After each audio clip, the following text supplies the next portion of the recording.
Hey, are you hungry? Because I'm cooking Hungarian food today. Welcome to Kitchen All Over the World, the show where I cook things that I've never tasted before. On today's episode, I'm cooking Paprikás Csirke, Hungarian chicken paprika. Chicken and paprika. Paprika chicken. That's the one. Join me.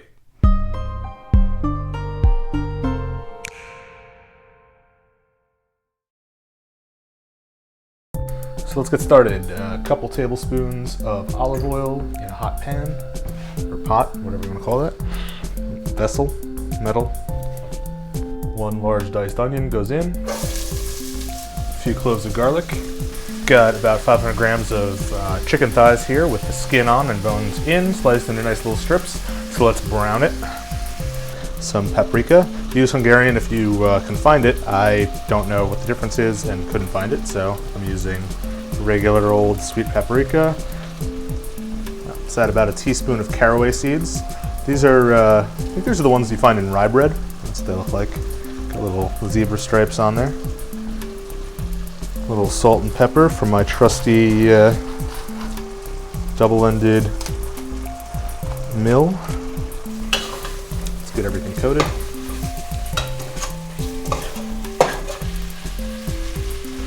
One cup, or about 250 milliliters of tomatoes diced up, and a yellow pepper.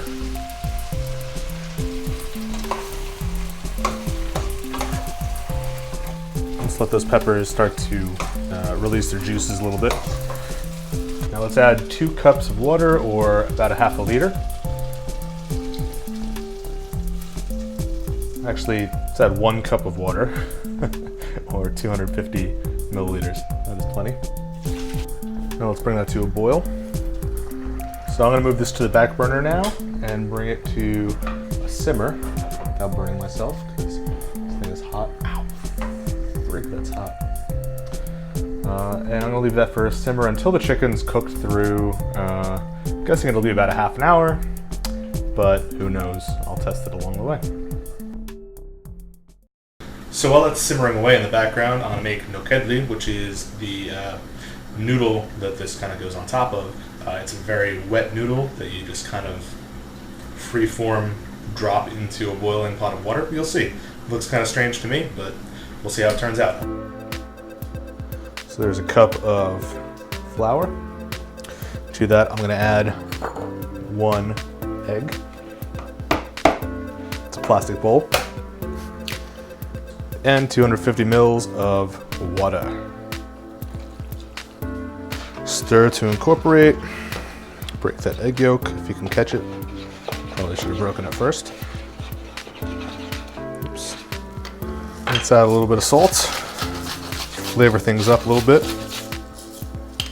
So you're probably asking why there is a pizza pan on the stove. The reason is, so there's a proper tool for making nokedli. And it's called a noodle press. It's kind of like an oversized garlic press with bigger holes.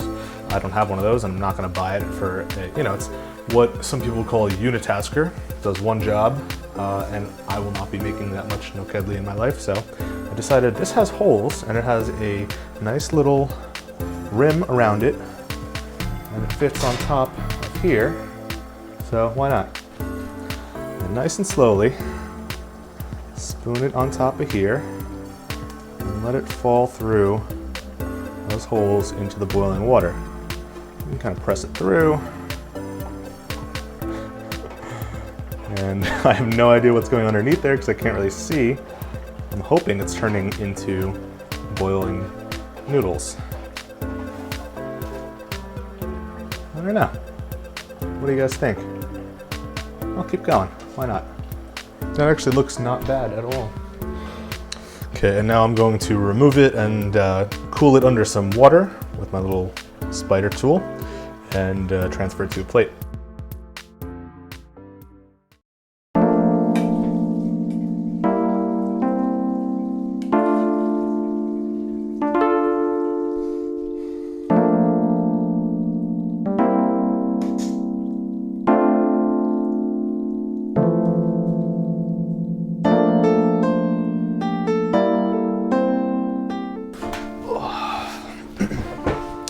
So this is kind of reminding me of episode 1. Getting some nostalgia right here because of the deep red color and the sour cream on top.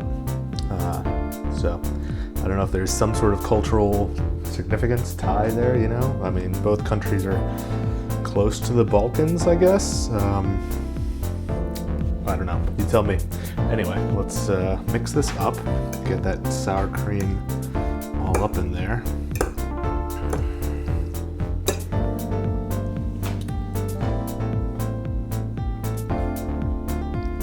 Well, I'll tell you what, the main spice in this dish is paprika, and it definitely comes through, which, you know, it's a good thing. It's very, yeah, it tastes like paprika and chicken and tomatoes and peppers. It really actually, honestly, tastes like a big meld of all of the flavors that you saw in here, and it doesn't really create its own unique flavor. It's just paprika and a bunch of ingredients, which is kind of impressive in its own thing, and it's good. It really is. The nokedli are basically just like your typical egg noodle, but a little less dense because it was such a liquid dough. So they have the same flavor as egg noodles, but they're a little wet and a little, I don't know what the word is, mushy? Almost like you've overcooked some egg noodles, but it's not a negative kind of thing. In this sense, it just works. You know, they're still distinct little noodles, which is it's kind of a fun texture, I guess. And the sour cream, I mean, can't go wrong with sour cream. I think it mellows out the amount of paprika that's in here. So, yeah, all in all, this is good comfort food, I'd say. I would eat this when I'm feeling down. I would eat this if I'm sick. Oh, that's definitely good sick day food. Yeah, honestly, this is good food. So that's Paprikás Csirke. If you liked watching this, give it a thumbs up. If you want to see more of my videos in the future, hit that subscribe button. And if you have food from your home country that you want to see me attempt to prepare and probably butcher on this show, then leave a comment below. Thanks for watching. See you next time.